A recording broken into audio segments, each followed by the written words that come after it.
Hello to everybody. I'm Boštjan Rener, also known as Diorama Devil. I have a YouTube channel when I try to post at least one video a week, and all of my works are covered step by step and well explained. So for today's workshop, we decided to do a desert scene. So this should be North African terrain, because my next project also on YouTube will be on the same subject, so I was studying how to do it. It's the first time that I'm doing it and I learned quite a lot.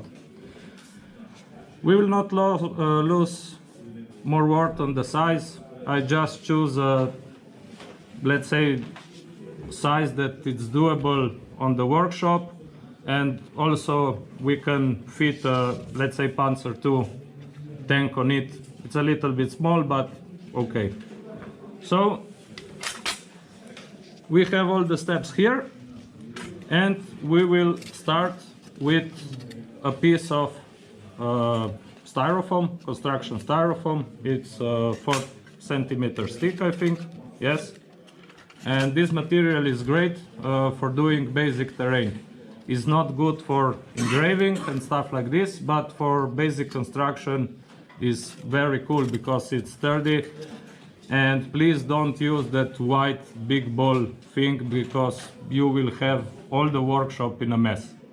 So this is the stuff to go. You can find it pretty much in every construction shop. Yes. So I also made a template, so I could done the same step every time. So we will start with making the basic shape of the terrain. Now we have a cube, let's say, and we will start now.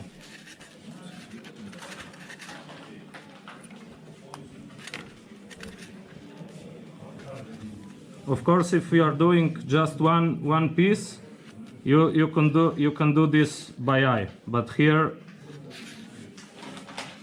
I was repeating this step 5 times, so I made a template.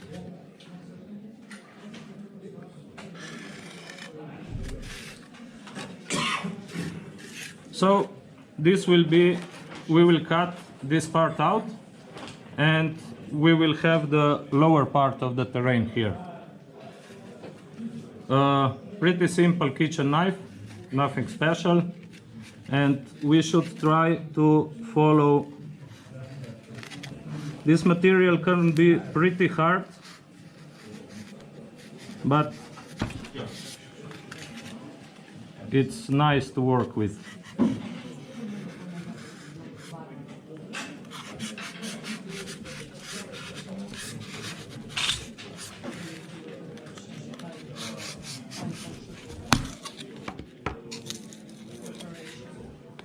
Okay, the cut could be nicer, but basically those are the only things. It's not messy. And now we will not throw away this cutted piece, but it will become our upper part of the terrain. And now you can see that you already have a pretty interesting scene. It's not flat. No, always try to make something move. It's more interesting to watch and everything. So now we will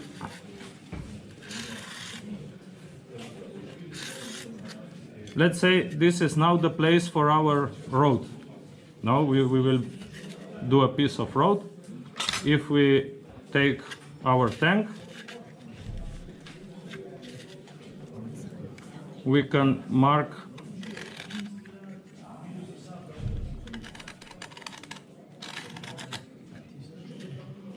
when the tank is.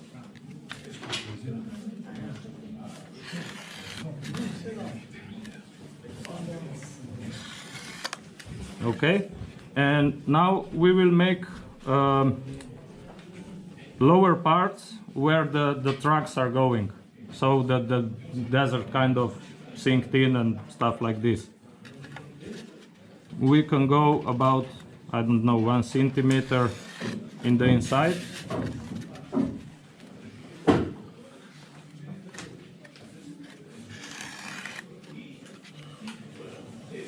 Okay. Now we basically have the shape of the tank. So we can start a little bit on the outside of it and start doing small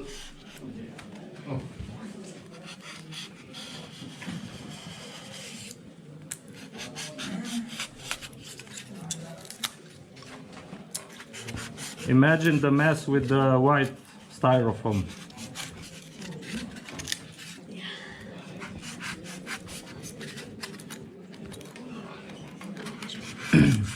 So no worries here, you don't have to do a clean job because everything will be covered later with other stuff. This is just a rough sketch up of the terrain.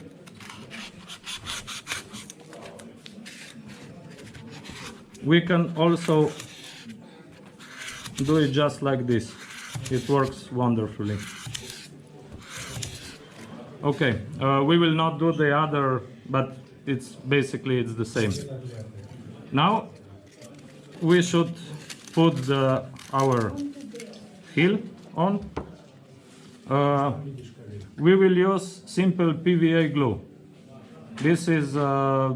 This glue is perfect for styrofoam, plaster, everything. It's a very useful thing.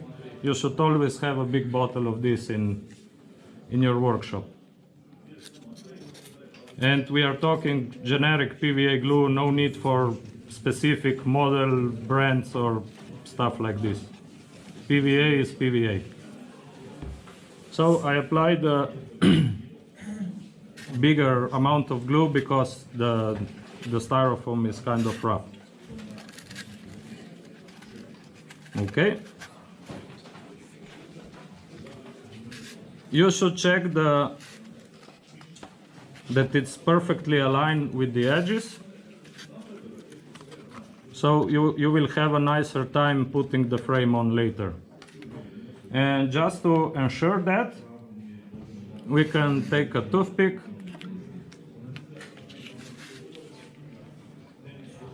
cut it roughly in half. Okay, one has gone.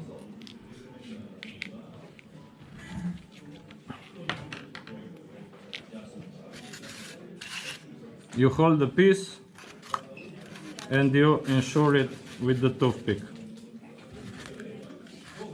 Just be sure to push the toothpick in with another toothpick so it will not bother you later. And now this is pretty much assured. You can continue with the work even if the glue has not dried. Okay, I also took a piece of rock. Those are made from plaster in silicone molds. It's a company, many companies make those molds, silicone molds. You pour the plaster in, wait 5 minutes, then you put the rocks. And this is, I think it's pretty cool for the desert, and I choose to put it just to make the scene a little bit interesting. And we will put it roughly here, so now we have to cut the place for it.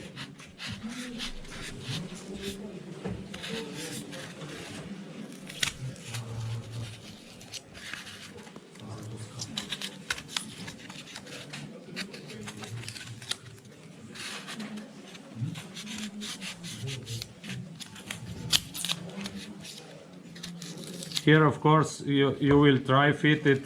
I made 5 of these things. Pretty much I can go blind at times. So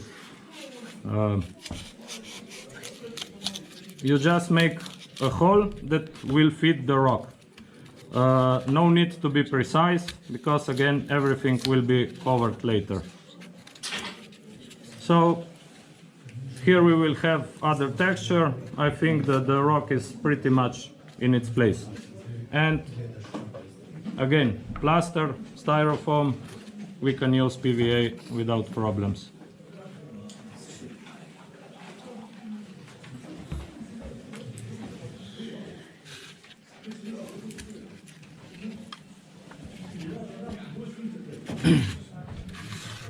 Now, of course, you should let this to dry, but we don't have time, and we will continue with the work.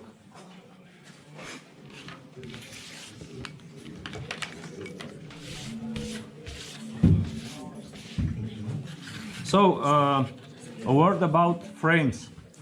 I always like to frame my dioramas. It's like a nice picture. If you haven't got the frame, it's not so good. And this part is most of the time overlooked by modelers, but I think it's a pretty important step. And I choose balsa wood for this. In this case is 1.5 millimeter, I think.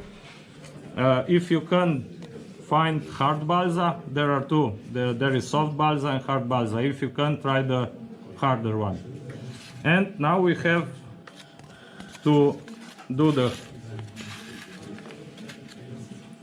the plank, but we must do this higher, so we will have space for the dust later.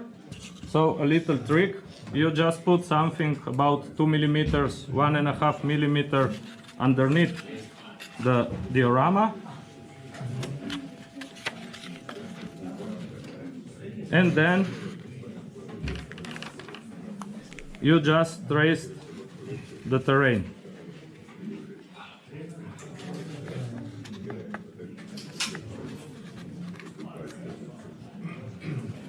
The long one can be longer, no problem.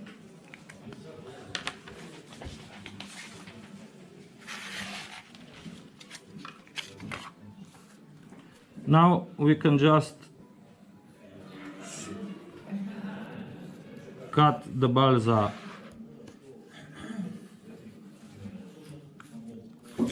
out, and when we put it without the cardboard, you will have a nice, there will be more balsa to fill with dust. Okay, now how to glue those things? You can use PVA, but you must put pins in it and stuff like this.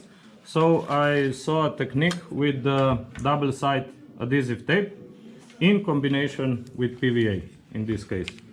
So this stuff is a little bit trickier to cut.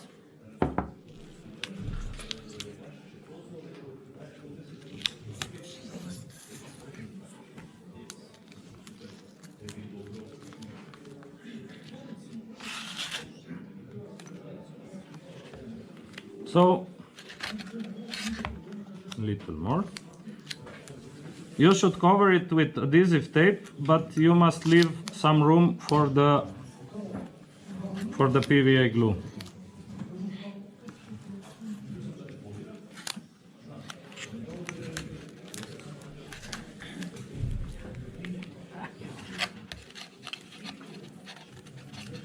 So this now is a pretty hurry and slappy job, but you put it on.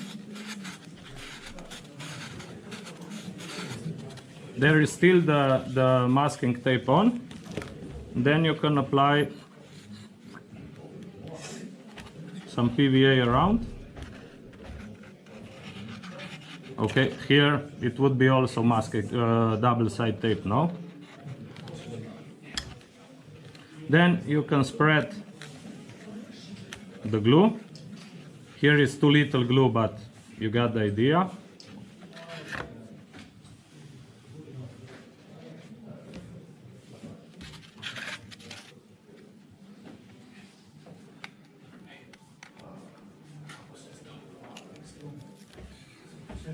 Now you put off the masking tape, and basically we are ready to put the frame on. And what we have, the tape is holding the balsa, so it won't get anywhere, and the glue will have time to set it perfectly. You don't need pins, you don't need anything. And then you continue. This can be longer. The other one, again, you put the cardboard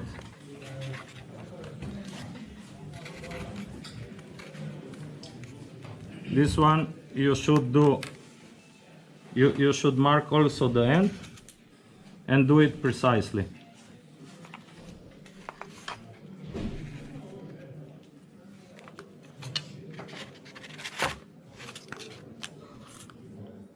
Now of course we are hurrying up and this work is not so clean.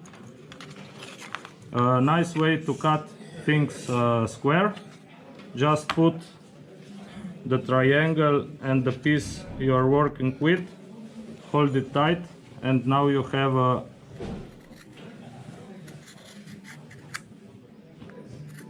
I will try not to cut myself.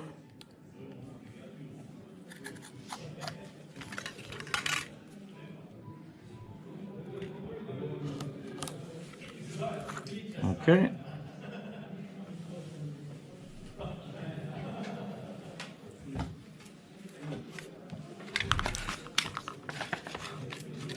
Now you can see that you have this one is flush. So when you will repeat this on this side, you will have just to put another bigger one. And in the end, you cut them, you can sand them, and basically you end up with a frame like this. So I think that with this step, we are, with the construction step, we are pretty much done. So we will put it in the trash. And now we will go on the other step, which is this one. So here we have the basic construction, and I already covered half of it with dust because it's a pretty time-consuming job. So basically you should have the styrofoam and the frame around and the rock glued in place, and this is it. I already made. So for the scenery we will use Das Pronto, I think, or it's a modeling paste. It's also for children. It's non-toxic, so basically you can eat it if you're hungry. It's not good, but okay. It's cheap. You can use it for a long time. This package is at least 6 years old and it's still working perfectly, no problem. If you close it correctly, no problem. So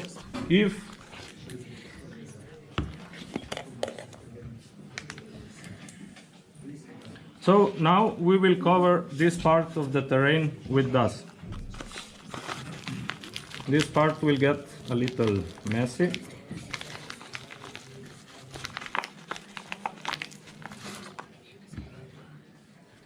It don't look as much now, but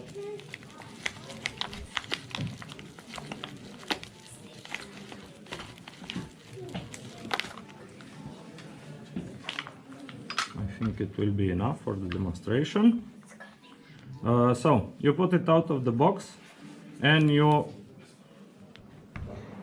try to work it like clay. If it's not working good, as in this case, let's say, you just dip it a little bit in water. Basically the stuff can be dissolved with water to basically water. You can, more water you add, more soft it will be, and more easily you can shape it, carve it, you name it.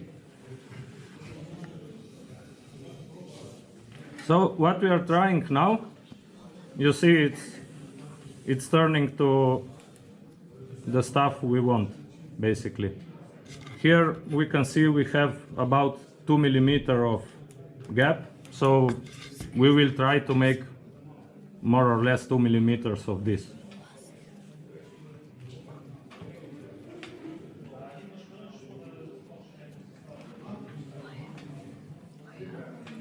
Okay, so this is pretty much ready.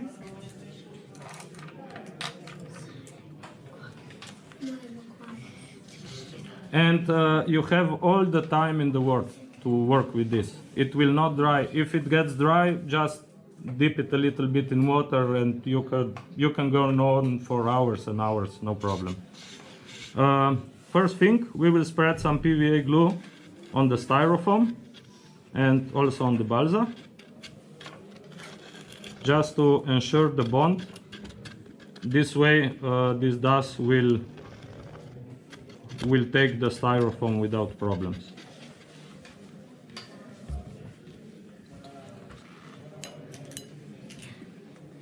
Oh, come on.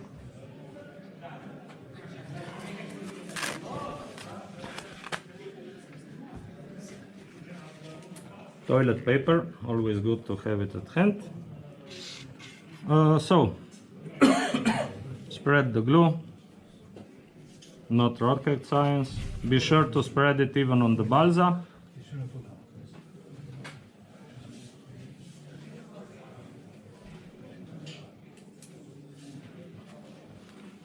Just a nice even coat.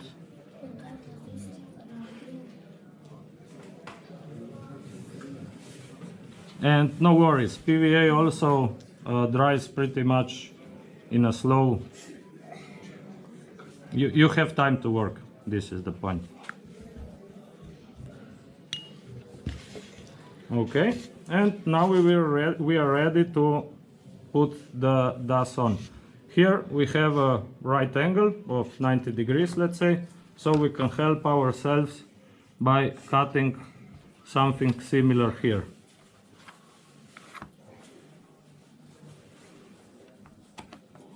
Okay, pretty much 90 degrees.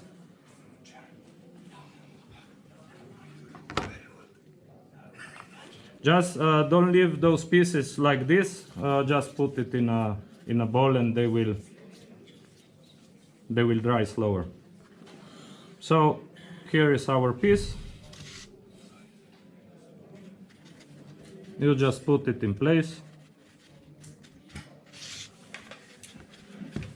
And you work it with your fingers. You squeeze it against the terrain.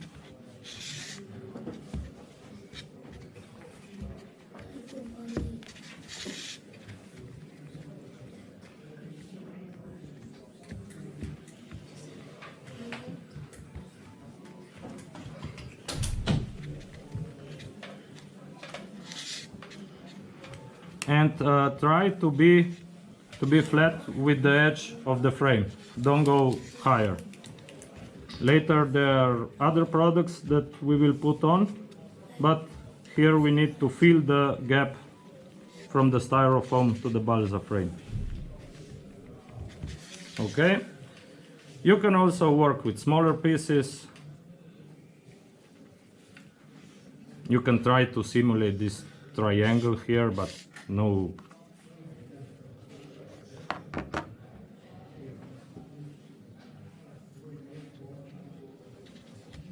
If you cut the pieces to shape, basically you will have less work putting them in place with your fingers later.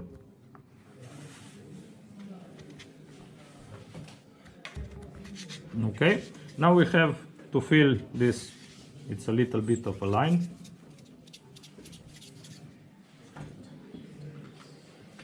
You just make a sausage, or how can you call it?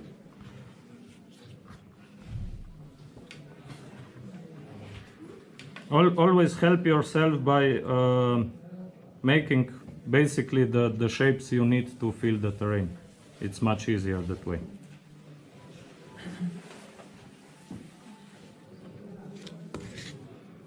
It is visible on the camera, all good? Yes. Yeah. Yes.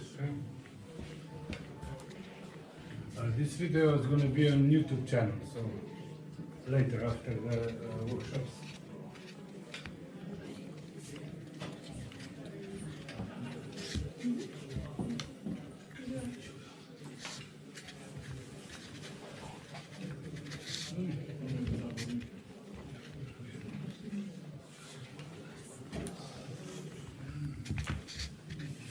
So now you can see that we basically filled the, okay, first of all there is too much PVA glue, but okay.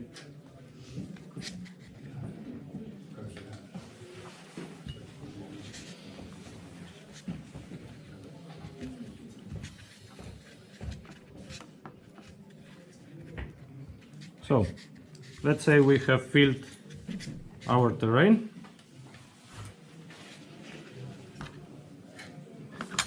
We don't need this anymore.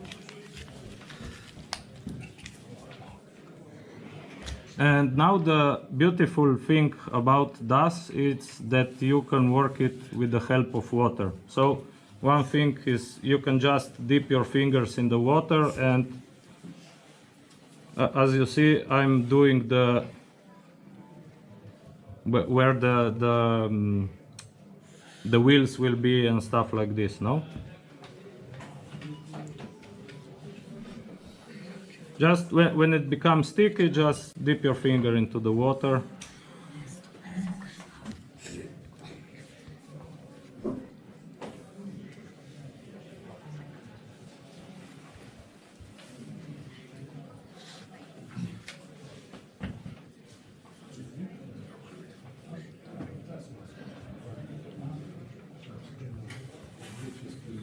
It's easier when you don't have a dry part here.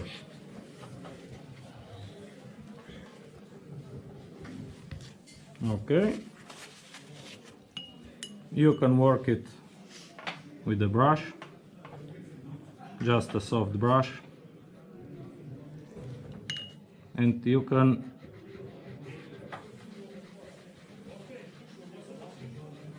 now we have leveled those two parts. The dry one pretty much is all leveled up.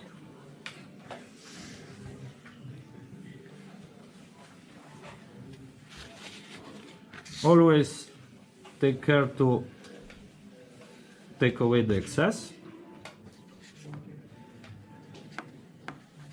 You can sand it later, but there is no need if you are a little bit careful now.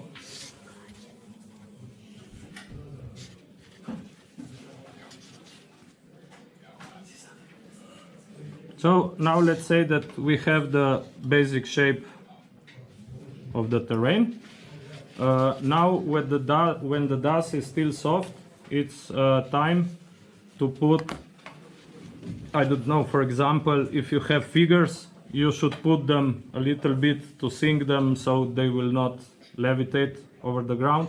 Or in this case, we will do traces of vehicles. I have made, this is a Kübelwagen wheel on a toothpick, nothing special.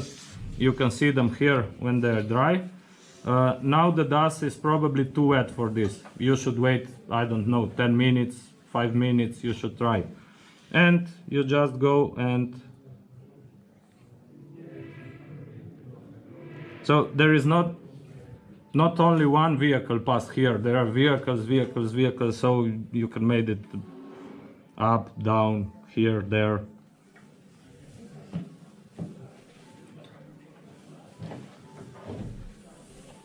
Okay, something like this. If you have, for example, a tank, now it's the time to push the tank in it, so you will not have problems with levitation later. So the dust step is pretty much done. And of course, you can let it to dry for at least half an hour, something like this. Here we don't have time, we will proceed to the next step, but it don't need to get entirely dry, but at least half an hour so the most of the water gets out would be cool. Now I will just clean.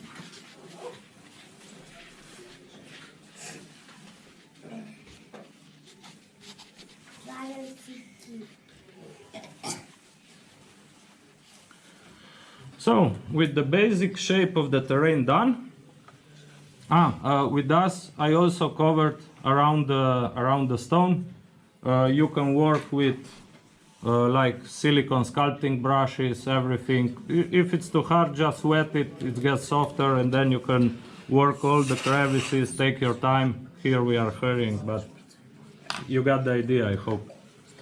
Now let's move to textures. So what we are trying to recreate is a desert scenario, which means when you say desert or North Africa, most of the people would think, oh, there is sand everywhere. No, if you look at some photos, the terrains get pretty much like this. There are rocks everywhere and stuff like this. So I took this A.MIG product. It's an acrylic paste, and it's here to simulate sand. But I use it only for the base, as you will see. Later I put on other things. This is also acrylic, so you dissolve it with water. It's non-toxic. You can eat this too, maybe with a piece of dust, I don't know. So let's get started. What we need here is, you can apply it by a spatula, but I find it easier to use I call it shitty brush from its old brushes from, I don't know, supermarkets and stuff like that. Don't use good brushes for terrain work. There's no need for this. So,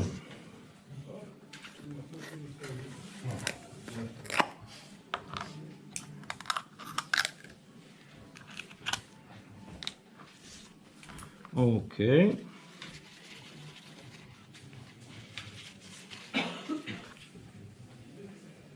Always remember, before you touch anything with the brushes, wet them. If you are talking acrylic products in water, if you are talking enamels in thinner, but wet them and dry them. Okay, so now we will start to put some sand acrylic paste. I think we can start here. And as you can see, it's pretty easy to apply. Here you should cover also the balsa frame if it remains outside. You can apply this paste as thin as you can. There is no need for big volumes. It will only dry much time. And also don't worry if the terrain now seems a little moved like rough, because it has a kind of self-leveling thing in it, and it dissolves by itself in the end. So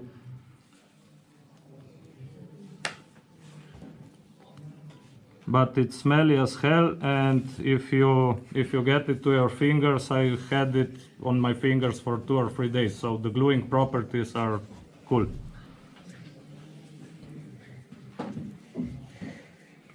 Here we are putting it on the upper floor.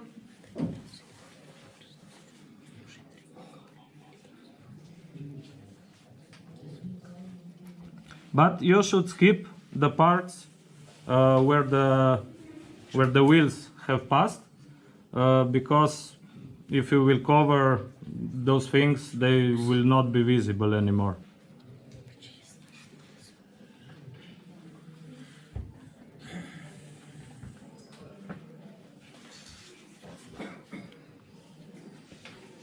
Just apply it, stipple it a little bit, and as I said, don't worry if the terrain is rough now, it levels by itself.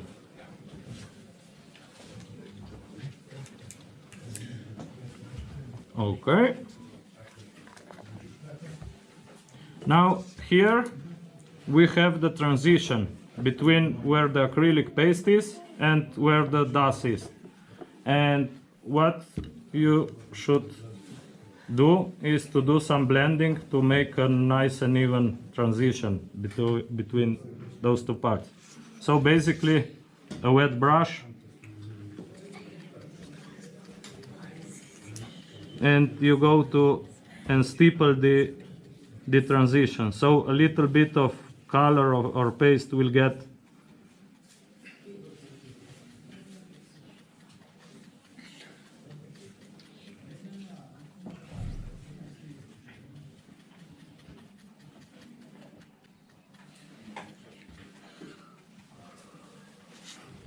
you should see how rough is now, and we will let it to dry. You will see the result in the end, but you will not see. So now we have acrylic paste, dust, and here we made the transition between two of those. Now it's the time. I will just wash my hands. Sorry.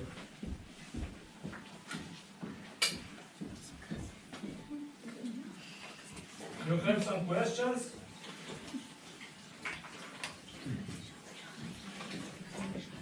Time for commercials.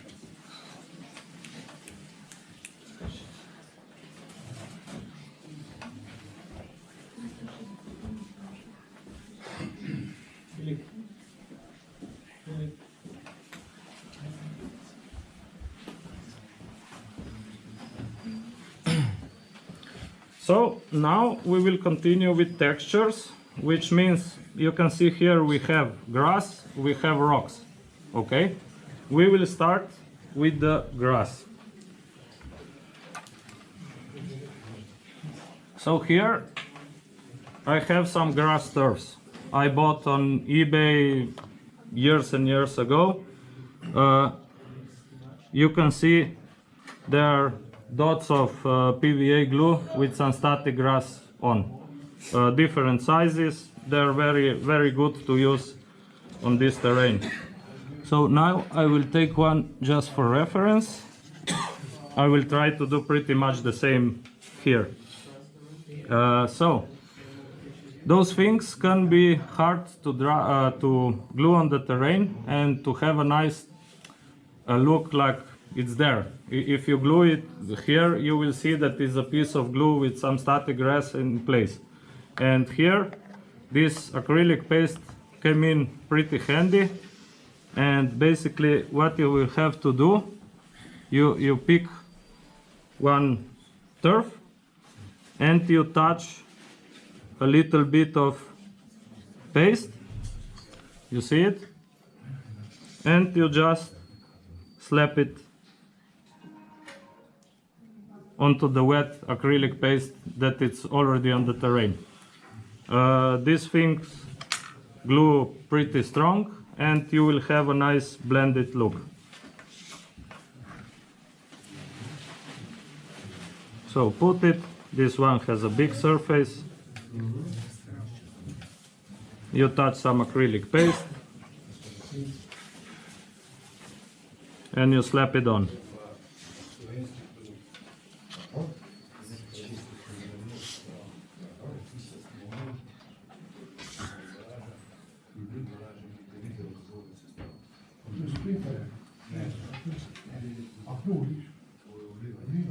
Now you must, how can I say, you must study a little bit where I will put the grass turfs and stuff like this. Usually the grass in the desert grows where the rocks are because there is much humidity in that place. It can be placed in the middle of nowhere, and you have to think about those things in advance.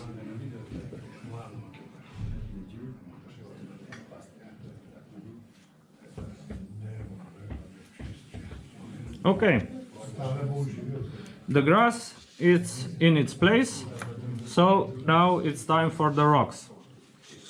For the rocks, we have a pretty complicated thing here. We have some very nice rocks, and what is this? Those are rocks for cat toilet. And all I had to do is to pass it through a sieve. As many mud sieves you have, then better. So a typical IKEA sieve, I get the smaller ones, okay? A bigger sieve, it gave me the big ones, and the remaining is the middle ones. But those should be divided in at least two more. The more division, the more control you have over the effect. Because you're not taking all together and put it on, you can say, okay, now I will put two big ones, three middle ones, and a sprinkle of, as we will see. Now we will start with the big rocks. So again acrylic paste. You take a rock, you dip it a little bit in the acrylic paste, and you put it on.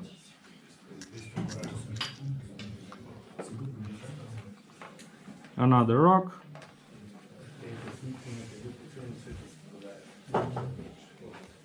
And you push it in place. It's nicely blended, it's not floating on the surface, and it will make a hard bond.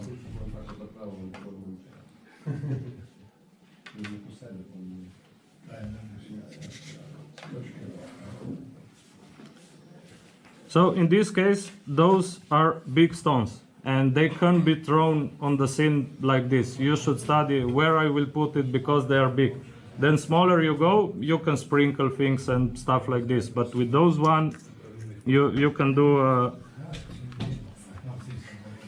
You should think it out in advance.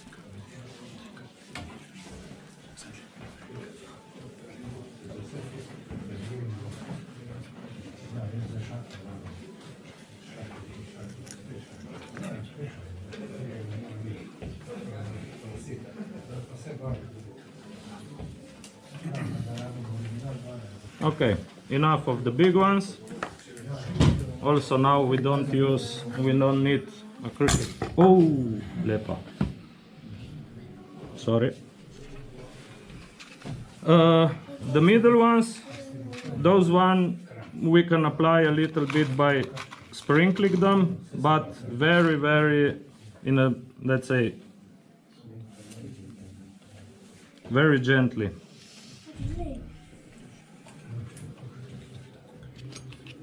If something's not right, you should move it. You should also make some accumulation that, I don't know, you have two big rocks and some middle ones in one.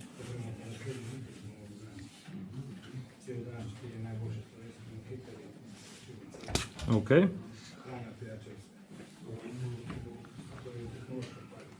We are getting somewhere slowly. Now, of course, I will do this on all the terrain, but you have to work in sections. Let's say this triangle is one section, the middle of the road is the second section, and the hill is the third section. So you should not apply the acrylic paste overall. And now you will see what this small does. Also, don't worry if it gets into the grass. You can put it.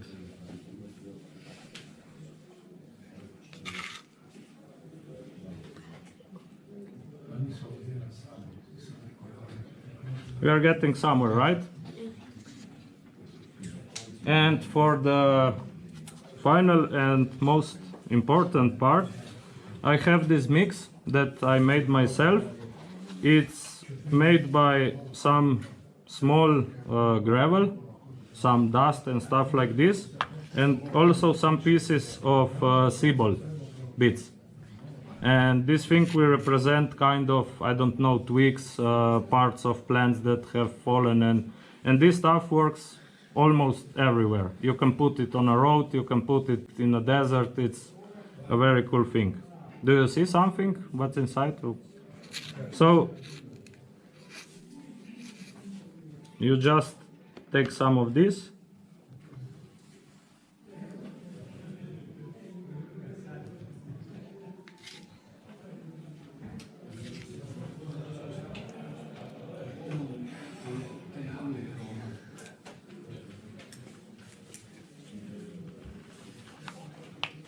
Okay, all good. And now you are asking yourself how to glue those things in place, no? There is a pretty easy trick. This here, I call it tension breaker, a very hard formula. It's 1 part isopropanol, which is an alcohol, and 2 parts water. Okay? Alcohol breaks the surface tension of the water, and we will use this to wet the surface. So I put it in this you can go from a long distance, and you basically, now everything is prepared to get the scenic glue. Here we have scenic glue, again complicated formula, 1 part PVA glue, 2 parts water. Okay, so it's basically diluted PVA. But if you want, I don't know if you will see, if you, okay, you put it without tension breaker, it tends to accumulate, and here you see it is more, and now you will see that we just get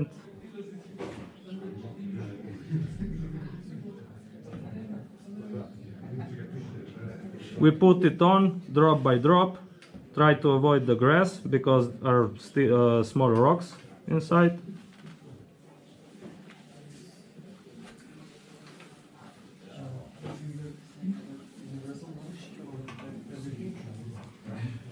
It don't look good now, but in I don't know, half an hour, 1 hour, it will be everything, every small part will be glued, and you will don't have problems. Okay, when you are working with brushes, a little piece came off, but no problem. So I think that with this, we just let me check it. Pasta trava candy loose, yeah. And also this one is done. We will let here, we will see what happens in about half an hour or stuff like this.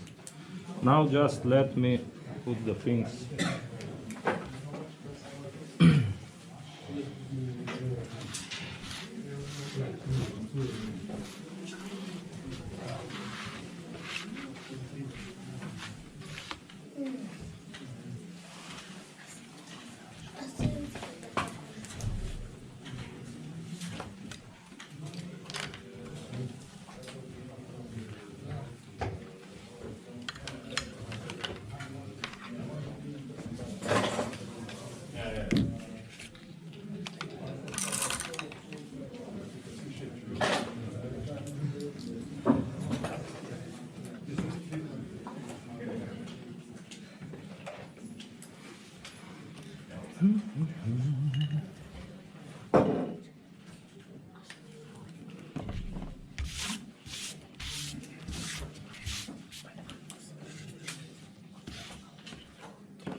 So now we will move towards the, let's say, painting stage of this workshop. You let this thing to dry overnight, so it's the next day it's completely dry, or at least you think it's it, because okay, you never know. And a very important step is to cover everything with black primer. And I didn't do it here because it's a slow process, because you must take your time, that you should cover every little single corner so you can do a slappier job later. Everything you will not cover with color, it will result in a fake shadow, a dark place basically, but it will look good.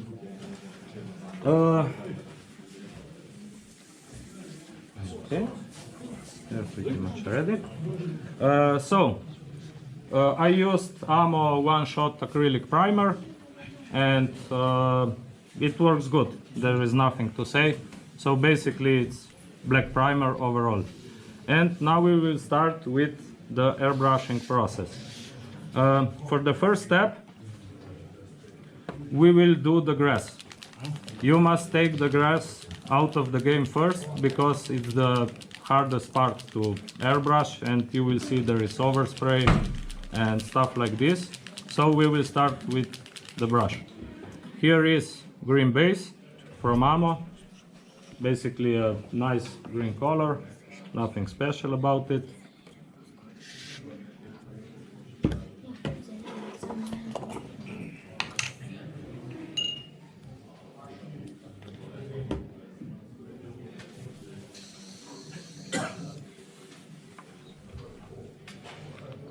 So I use acrylic thinner, also from AMO. First I pour in the thinner.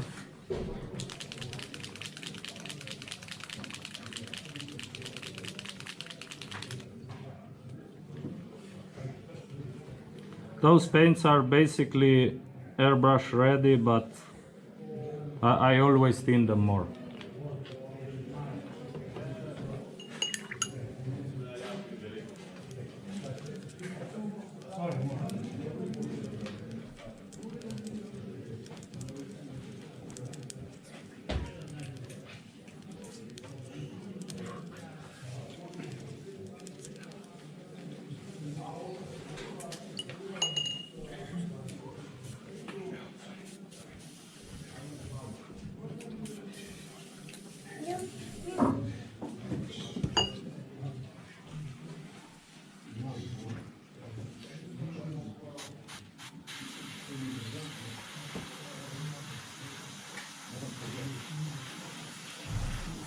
Don't worry if there is...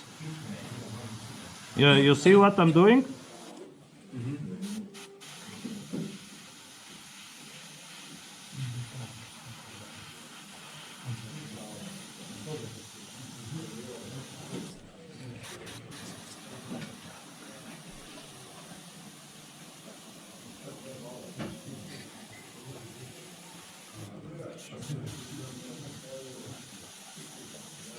We will concentrate on the middle part because I see that time is running.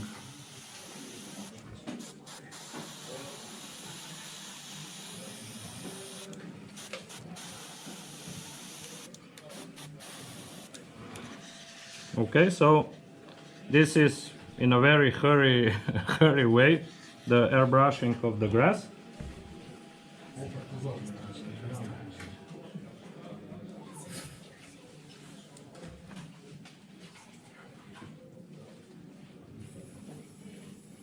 Now we will change the color.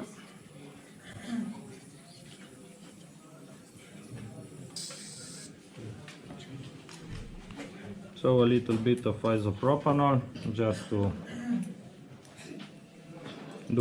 clean out the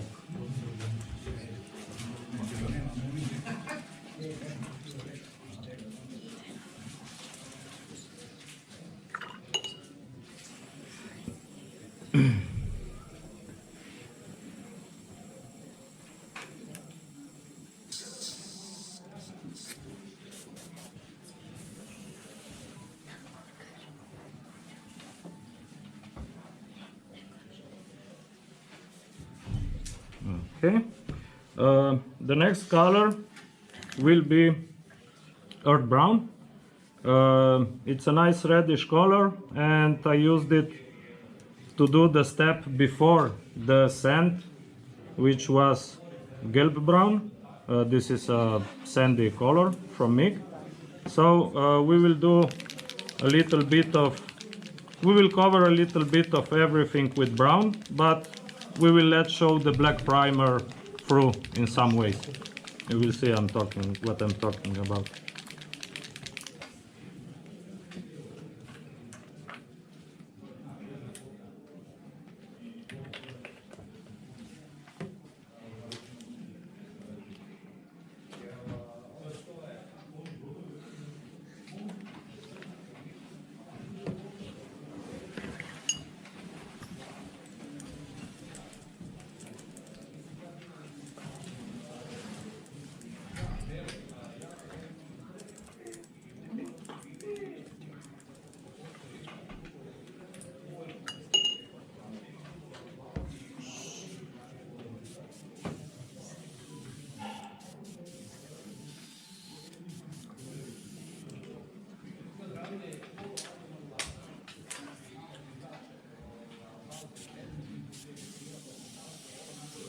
Okay, the color is far from perfect, the dilution, but it will do the job. So first you should cover the places where you oversprayed the green color from the grass. And it's not so hard as it seems, because it's easier to cover with brown. Okay, and now you can see basically there is no more green. And then you go and apply this brown color basically on everything.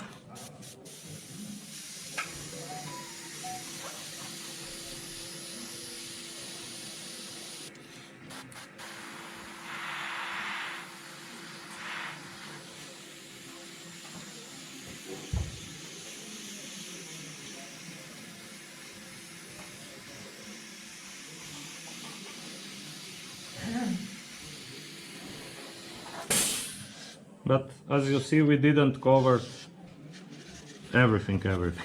How can I say?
Don't get scared.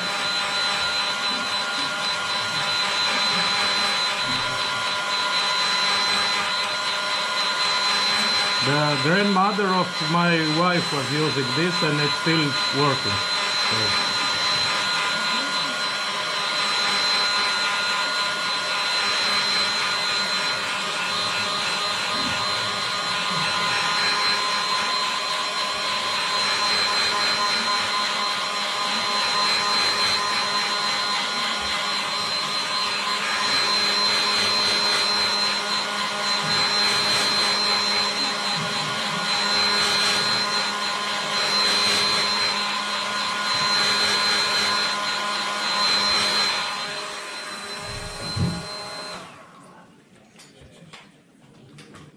Okay. And now we will proceed to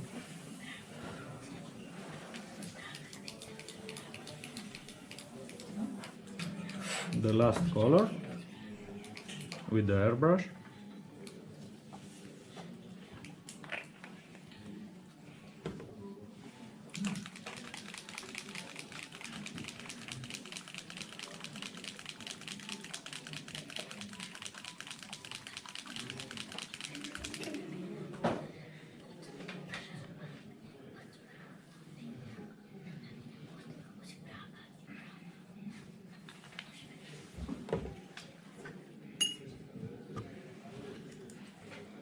Now I'm hurrying up, you should do a better job, take your time, do it correctly, but it's a live workshop and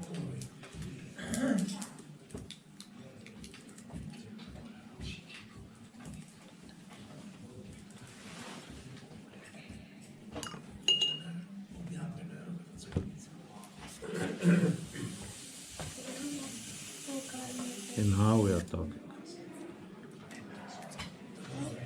Okay. So the sand color, try not to hit the grass.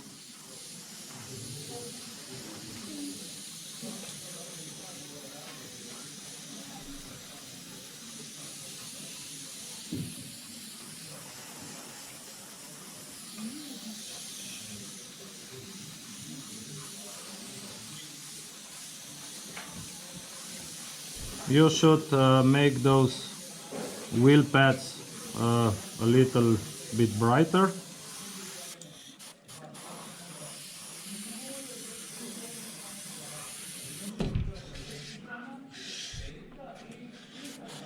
This brown color was there just to, how can I say, to give a warmer tone to everything, because if we will use only this sandy one, it will be all very dull.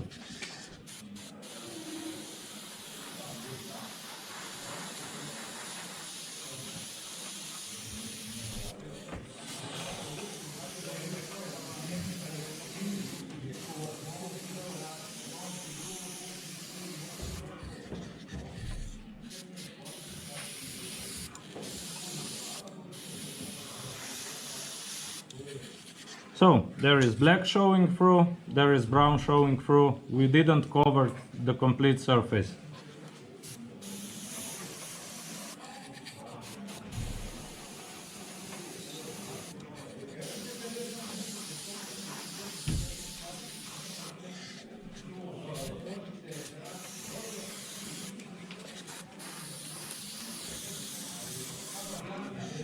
Okay, I think that we can pretty much stop here.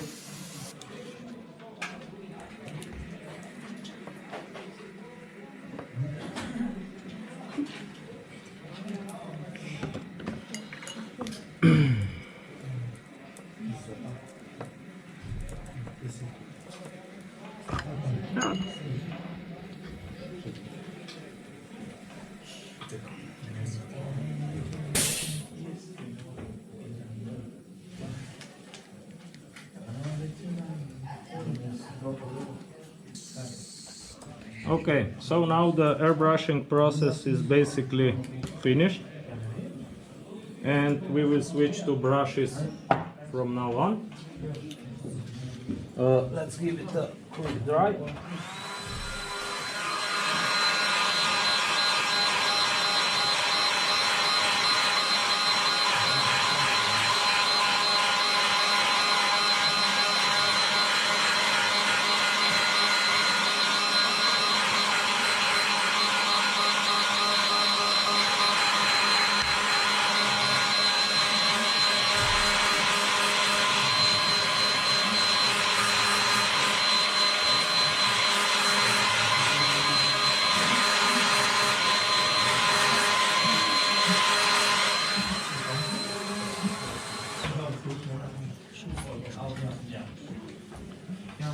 Okay.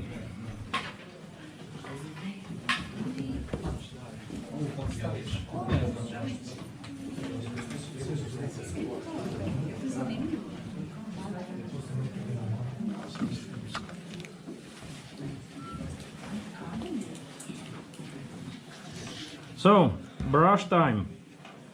We will use, now we will, basically we will pick up every single rock, not everyone, but at least the biggest one, with different colors. We will use the two colors that we used for the airbrushing, and we will add also two other colors. One is dunkel brown, and the other is ochre brown. Always choose colors that would go in a desert. You can pick a, I don't know, red one or gray, even gray one.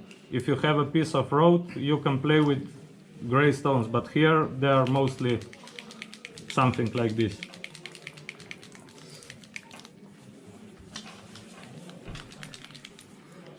So we will start with brown earth. It was the first color that we gave with the airbrush.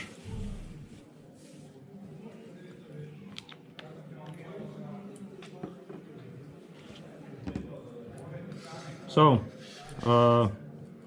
basically 2 drops of paint, and now we should thin it with quite a bit of water. If you are using like Vallejo paints or something like this, they are even more thick, so you should use much more water.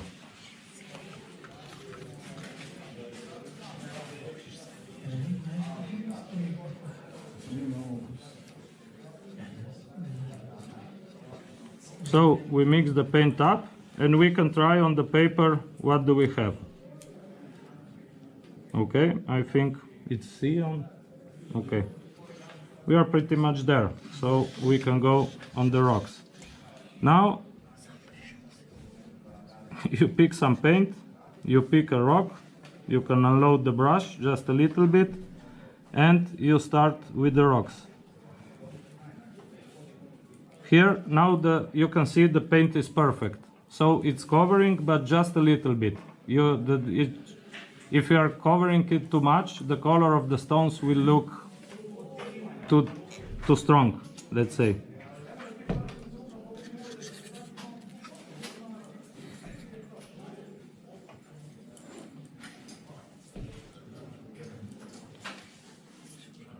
So with the bigger stones, you have to take some time and do it. The smaller ones, you can just touch them.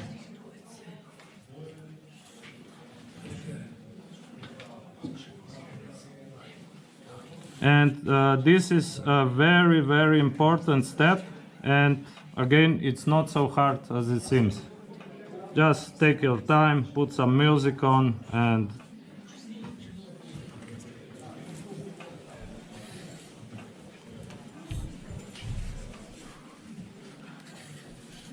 so 1 or 2 of the big ones and a little bit of smaller ones.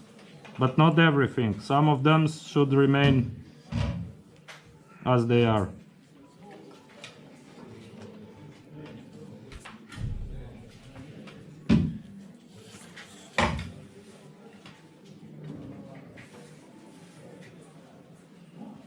And also a very important thing, those stones have to come from someplace, no? And they are probably pieces of those bigger stones. So with those color, I also painted this big stone.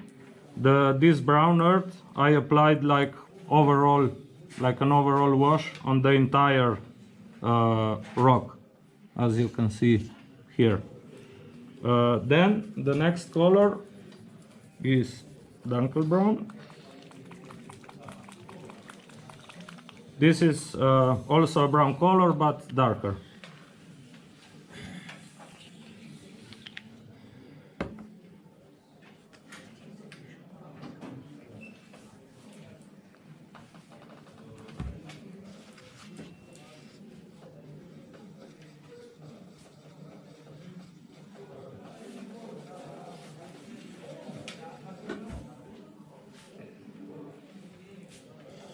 Okay, so again, let's pick up some stones.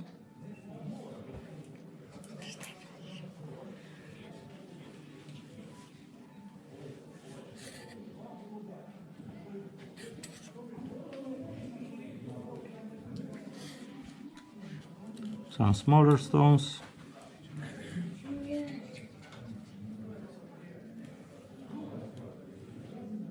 You got the idea what I'm doing.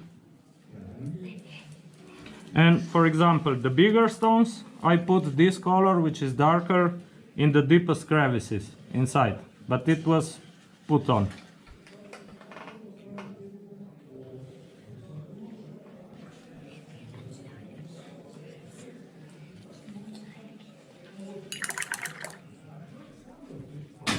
Okay, then we have ochre brown. You should use at least 4 shades for those rocks to get some variety. And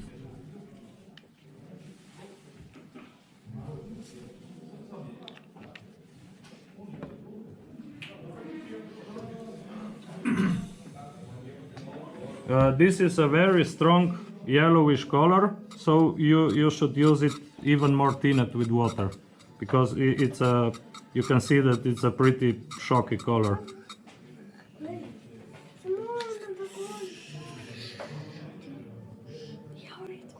But like this is okay. Okay, so we can also see the difference. For example, if you will try to use it, let's say straight from the bottle,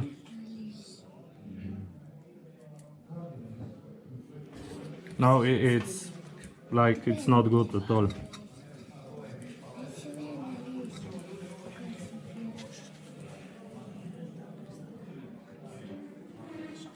You can cover those things later, but there is no need. If you can tint the paint right and do it properly, you don't have the need to hide it later.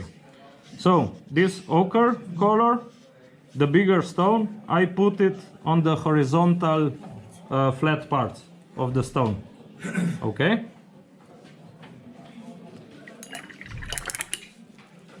The basic thing is those stones are coming from these big stones, and they should look like they are made from the same material. This is all the philosophy. And then we end with GELBBRAUN, which was the sandy color that we were airbrushing.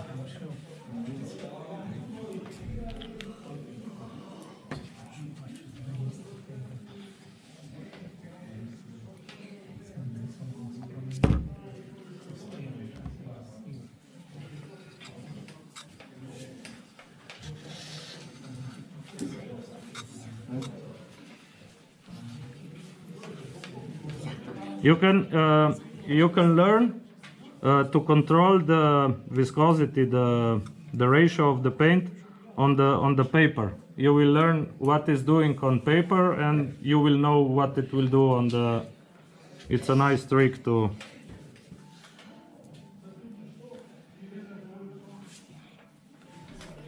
And you can see how this color now is acting completely different when.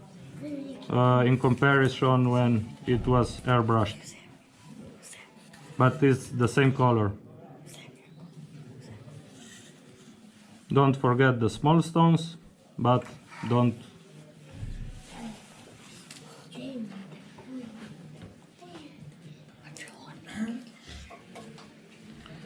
So we have made a pretty sloppy job here, but you get the idea what I'm talking about. And of course you should do this on the entire scene. Okay, so now basically the acrylic work is finished. We will now switch to the final two steps with weathering oils. So until now we have acrylic colors, from now on we are switching to oils. So, here, it is still wet. Okay, but you can see that the sand has leveled out by itself. It's not rough anymore. So I think it's a pretty good thing. Another thing that I discovered is interesting. You can see here the cracks. You see them? The cracks. Basically, I put this paste on not entirely wet PVA glue, and when the PVA glue was shrinking, it made it's not planned, but maybe in some cases you will be happy with the cracks in the. So it wasn't planned, and it's not meant to do it like this, but so here we have the scene that it's done with the acrylics, but only the upper part of the heel. From the heel here, there is also a stage with the oils done, because I don't have the time to. So this step, when it ends, it should look like this upper part of the heel. Okay, you can see the difference. Yes. So we are switching to oils, which means that we don't need isopropanol, we don't need water anymore.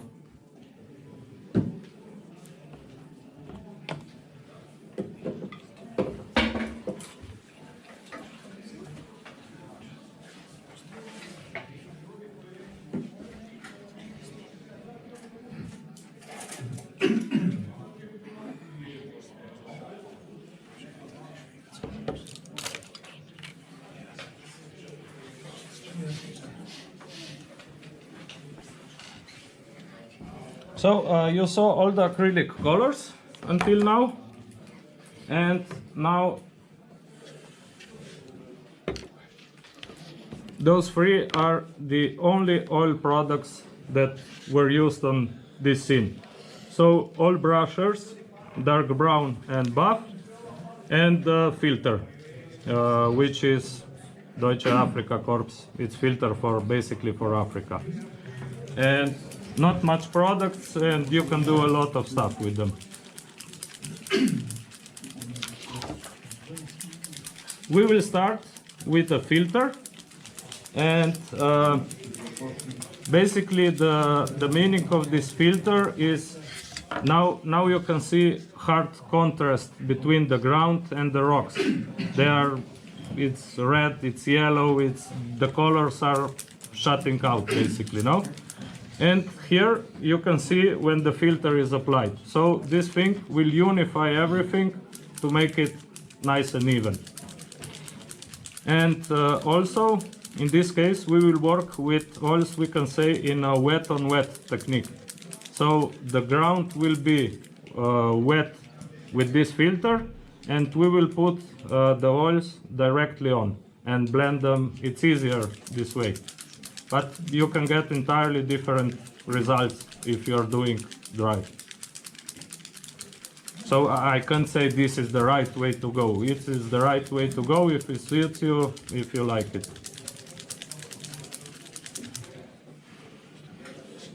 So this filter, you can see it's pretty much very, very thin enamel paint. So for thinning oils, we will use AMO odorless thinner. You can use white spirit. It is also here, but here I wash the brushes, and this is for clean for the application. So again,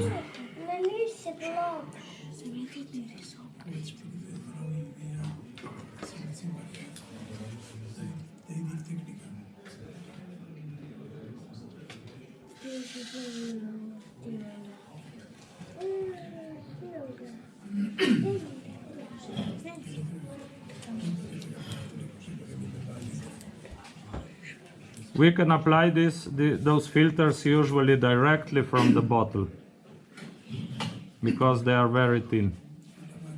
I don't know if you can see something. Be sure to hit the rocks.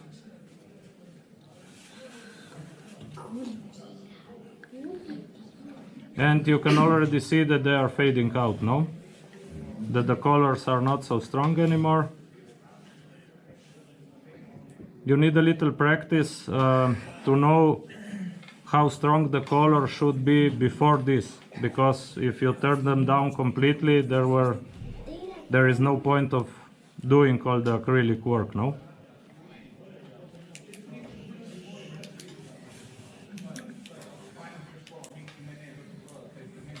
So we apply it everywhere except from the grass turfs.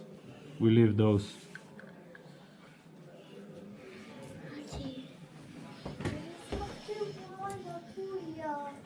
And basically all those products, filters, washes, are the same thing but differently thinned. This is less paint, more thinner, basically. You can do all these things with artistic, generic oil paints.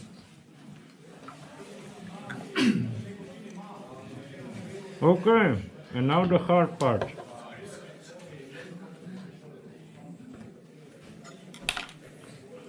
So, first we will do some shadows, let's say. You can see this part that here I have exaggerated so you can see it. Dark places around the stones, in the crevices, stuff like this. And basically those are oil paints, but they are already tinned and ready for use. They have an applicator, and basically what you can do is just put it under the stones. Okay, this is very strong now, no? Okay, let's pick another stone up. You see what I'm doing?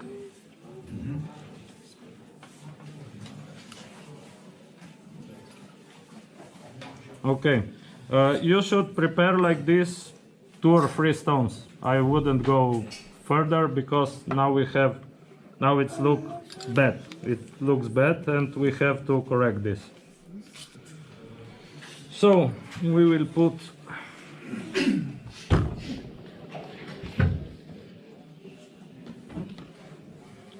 you take a normal brush, you take some odorless thinner, and you start. I even didn't unload the brush. It's basically full of thinner now, and you start to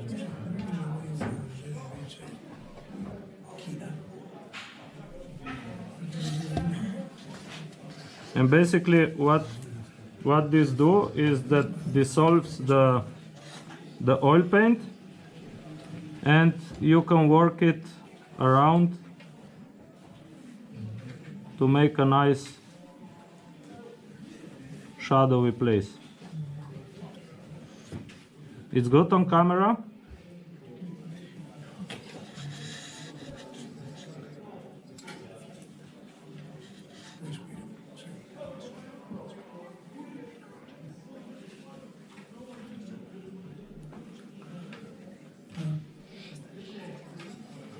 Here there was a lot of paint, but those oils dry very, very slowly, so you have a lot of time to work with them. Basically, I'm cleaning the brush. I'm taking the paint away from the scene.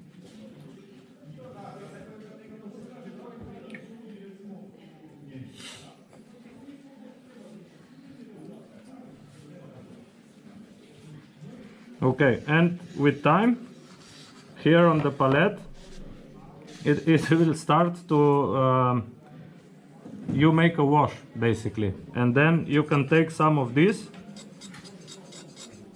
and put them. Now it's not enough paint in there, but with time, when unloading, doing the entire, it will be so thick that you can use this as a wash to put around some rocks. You can also, we will try to do it here in the middle, maybe it will be.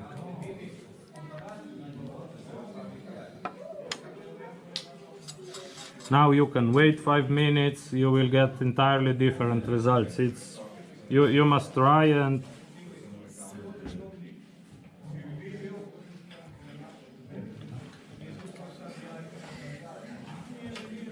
you see what I'm doing?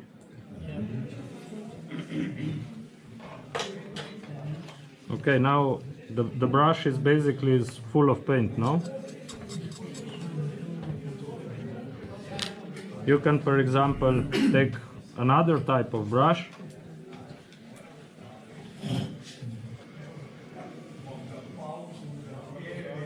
See, now I almost completely remove it, but there is still a little stain of, so you can control this effect as much as you want.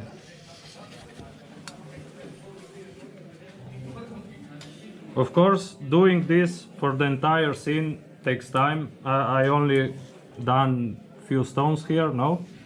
You should take your time, work the entire thing, and when everything is ready.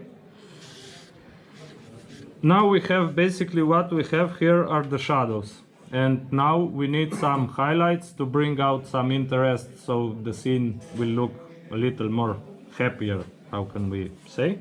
And for this we will use, this is a normal makeup brush, very soft brush. Those are cheap, you can buy them in drugstores or I don't know. And for the highlights we will use buff color, also oil.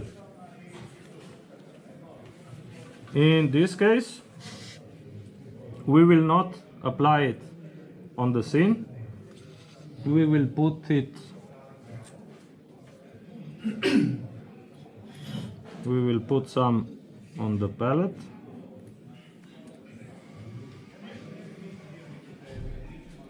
Okay, I think it will be enough. I take a piece of black cardboard, so basically you gently pick some and you can try to unload it on the cardboard, and here you can see what are you doing. But those oil paints are so thin that basically you can start working directly on the scene. If you are using artist oils, they are so thick that you should do this for about 30 seconds and then you can go on the scene. Here you can put it directly on. We will start with this wheel pad, which usually should be a little more pronounced. You can see there. So take a small amount of paint. Okay, I just dab it a little bit. It doesn't seem much, but when you start to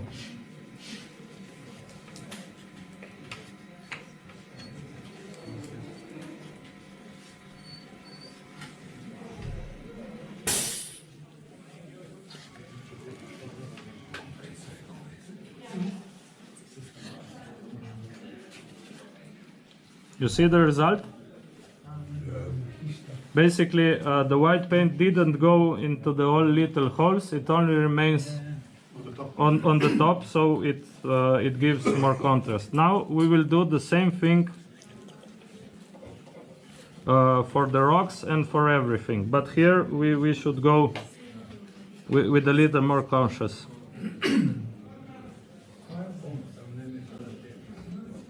Okay, I picked up, I'll apply some paint on the rocks. Many people will say that this dry brushing is like cheating because it's too easy to do, but if it works, why not?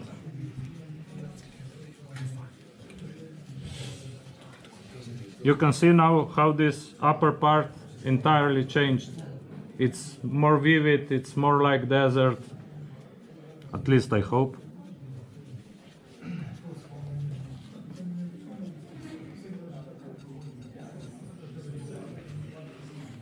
Also the stone.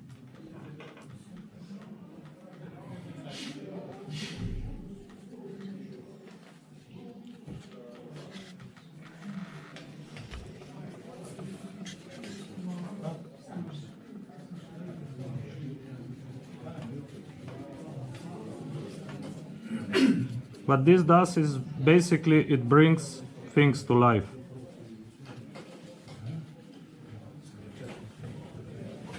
But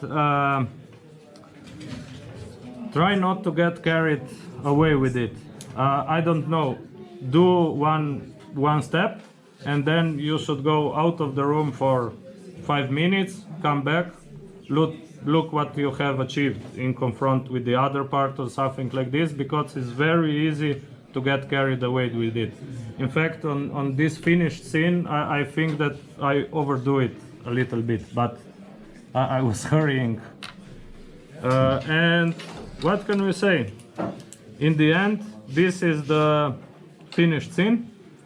Okay, I put a lot of more effort in it, working slowly, but it's not so complicated. I hope that I show you that you can do a lot of things with quite a small amount of products. And now I will do just another thing. Bine. I made every diorama deserves a name, I think. No, so I made a nameplate at home.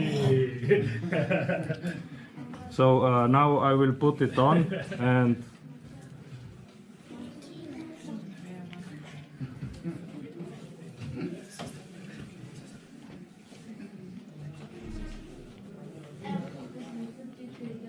so it won't get anywhere.